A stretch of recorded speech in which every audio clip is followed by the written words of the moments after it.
Assalamualaikum warahmatullahi wabarakatuh. Kali ini saya mau membuat konten mengenai koperasi. Ada banyak pertanyaan yang ditujukan kepada saya mengenai bagaimana sih mendirikan sebuah koperasi. Nah, paling tidak saya mau sharing. Saya tidak orang yang terlalu expert di sini juga, tapi saya mau sharing knowledge saya dan juga experience saya dalam mendirikan sebuah koperasi, terutama yang berbasis syariah gitu ya. Sebenarnya kalau kalian pengen tahu apa itu koperasi, kalian hanya merujuk kepada Undang-Undang Nomor 25 Tahun 92, di mana di situ mengenai definisi koperasi, mengenai cara kerja koperasi itu semua ada. Sampai detik ini di 2019 undang-undang itu masih berlaku sebelum ada perubahan. Nah, ini saya membaca ulang ya biar tidak salah bahwa definisi koperasi menurut Undang-Undang Nomor 25 Tahun 92 itu adalah badan usaha, underline ya, badan usaha yang beranggotakan orang seorang atau badan hukum koperasi dengan melandaskan kegiatannya berdasarkan prinsip koperasi sekaligus sebagai gerakan ekonomi rakyat yang berdasarkan atas azas kekeluargaan.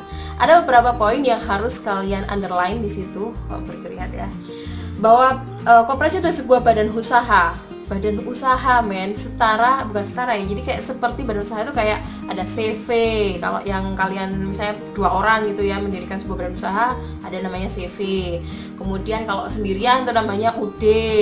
Kemudian ada yang 2 orang lagi ada firma, selain CV ada firma. Terus yang berkelompok itu ada PT dan ada koperasi ya. Jadi koperasi adalah sebuah badan usaha yang resmi gitu. Kemudian beranggotakan orang seorang. Jadi kumpulan dari individual itu bisa menjadi sebuah koperasi. Minimal 20 orang berkumpul menjadi sebuah koperasi. Atau badan hukum koperasi. Jadi badan hukum koperasi ngumpul jadi satu, kemudian juga bisa mendirikan koperasi lagi gitu ya. Jadi kalau yang beranggotakan orang per orang tadi namanya koperasi primer. Kalau yang beranggotakan badan usaha koperasi itu disebut dengan koperasi sekunder. Lalu saya tadi bilang bahwa koperasi itu didirikan 20 orang ya. Nah, koperasi sendiri berdasarkan skalanya, ada yang skala kabupaten kota, ada yang skala provinsi, ada yang skala nasional gitu ya. Ini tergantung dari area lokasinya bukan lokasi, tapi area kerjanya dia mau melayani anggotanya dari mana aja gitu. Kalau yang dari kabupaten kota itu minimal 20 orang dan itu harus di domisili yang sama. Jadi kalian nggak bisa mix misalnya 5 orang dari Surabaya, contohnya 5 orang dari Mojokerto, 5 orang dari Blitar, nggak bisa. Itu hanya bisa terjadi ketika kalian mendirikan koperasi yang skalanya adalah provinsi gitu ya.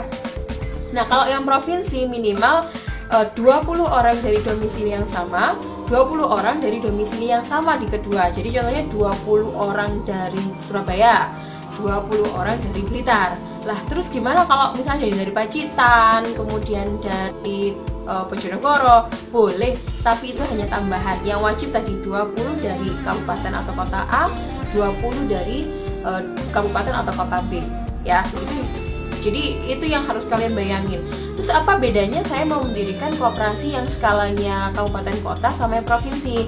Kalau kabupaten kota, kalian hanya bisa beroperasi di kabupaten kota itu saja. Kalau kalian mau ekspansi di kabupaten yang lain, harus mendirikan badan hukum baru, badan usaha atau koperasi baru. Tapi kalau levelnya Jawa Timur, kalian bisa buka cabang di seluruh kabupaten kota di Jawa Timur. Itu hanya izin buka cabang aja gitu. Jadi nggak perlu mengurus badan hukum baru gitu. Jadi dulu itu biaya pendirian koperasi di 2012 pengalaman saya itu hanya 500.000 untuk biaya notaris aja ya. Tapi sekarang udah beda. Jadi peraturan yang terbaru saya kemarin di 2018 itu coba membantu ada koperasi nelayan. Sekarang sudah langsung ke pusat ya. Jadi harganya notarisnya juga naik. Jadi minimal 2,5 juta atau berapa itu. Jadi per tahun harus kalian update biayanya seperti berapa kayak gitu. Nah, yang saya jelaskan di sini nggak detail ya, tapi kita akan bikin beberapa step. Kita lebih fokus di definisi koperasinya dulu. Kemudian hal yang di underline lagi adalah prinsip koperasi. Nah, prinsip koperasi itu apa aja sih? Banyak ya. Jadi nggak harus. Jadi koperasi itu jadi banyak. Saya pengen kaya raya, kemudian saya mendirikan koperasi sebagai berusaha. Itu salah besar.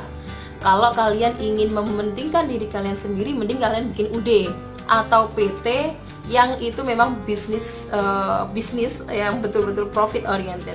Tapi kalau kalian pengen doing charity, pengen bersosialisasi dengan masyarakat, pengen punya makna yang besar buat masyarakat, dirikan koperasi. Gitu. Itu prinsip-prinsipnya.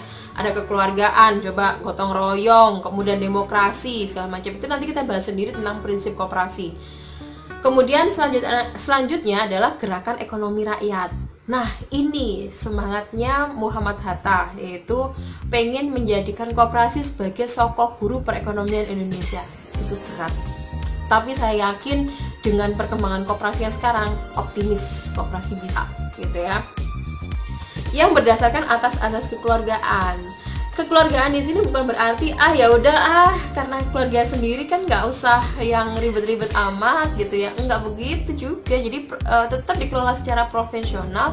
Tetapi kalau ada problem, contohnya di koperasi simpan pinjam ya, misalnya kalau ada problem nggak serta merta nggak bisa ngembaliin masuk penjara, nggak seperti itu juga. Jadi harus diselesaikan dengan kekeluargaan dulu, kemudian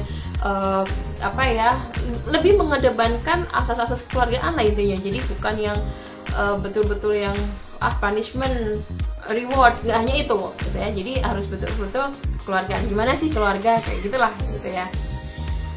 Nah, itu definisi koperasi. Jadi kalau mau belajar lebih detail mengenai definisinya, saya sarankan kalian membaca di Undang-Undang Nomor 25 Tahun 92. Oke, seperti itu dulu part 1 kita mengenai koperasi. Bye. Assalamualaikum warahmatullahi wabarakatuh.